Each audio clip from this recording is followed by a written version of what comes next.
Live Right Now. Tips and insights on living a healthy lifestyle brought to you by the health experts at Carthage Area Hospital, so you can live right now. Hi, I'm Carly Fenner, registered dietitian with Carthage Area Hospital. Today I wanted to talk a little bit about healthy eating and nutrition as we enter into March, which is National Nutrition Month. Toward the end of this month, though, there is a special day geared toward diabetes. It's our National Diabetes Awareness Day, and that is March 25th. So I'm going to talk a little bit about the health and welfare of individuals with or pertaining to diabetes or have diabetes. There are 3 different types of diabetes or forms, but the most prevalent or the most commonly known are type 1 and type 2 diabetes. Type 1 diabetes is where the pancreas does not produce insulin the way it should. So those with type 1 have to use insulin or insulin injections or shots that you might see if you know anybody with type 1. Type 2, which is more common these days in both children and adults, is it used to be called an adult onset diabetes. It's where the cells of the body are not using the insulin that it's actually producing.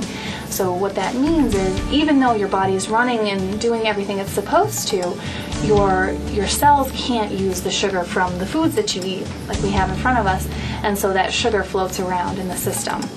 That's a problem because it beats up on those cells and then can cause some of those complications and those problems.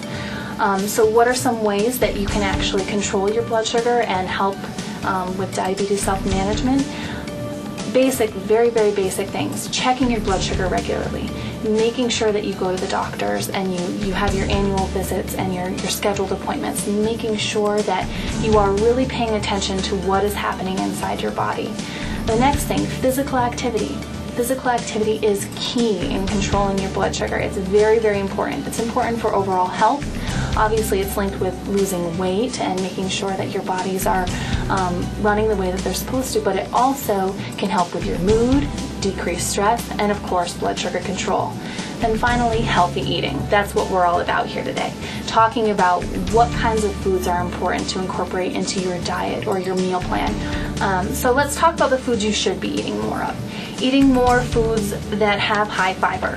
Okay, your fruits and your vegetables. The fruits and vegetables are often, known as the healthy food. Whenever I ask somebody, what do you consider healthy eating? They always say, oh, eating lots of fruits and vegetables. Yes, that is true. Fruits and vegetables are very good for you. They have a great source of antioxidants, vitamins, minerals, and they also have a great source of fiber in them. Fiber is really important, and most Americans do not get the amount of fiber that they need every day. The recommended average number of grams of fiber is about 25 grams. Most people don't get that. Then, the other thing that's important to incorporate is a good lean source of protein. This piece of fish is an example of a lean protein source. This is really key for muscle building. It's key for keeping control of your hunger. It helps in that. And this is a standard portion size, a serving size, which kind of brings in the idea of portion sizes also being a very important part of healthy eating as well as control for diabetes. Portion sizes versus serving sizes, they get very confusing. They're not standardized across the board, but it is important to keep your portions down. And then, of course, down here in the corner, you have your carbohydrate or your grain group. Carbohydrates are found in most every foods here. This happens to be some mashed potatoes, a small amount of mashed potatoes, okay? When you make your meals, you want to kind of make your plate look balanced and have lots of color. You want half of your plate to be fruits and vegetables. You want a quarter of it to be protein or a lean protein source, things like chicken, fish, turkey.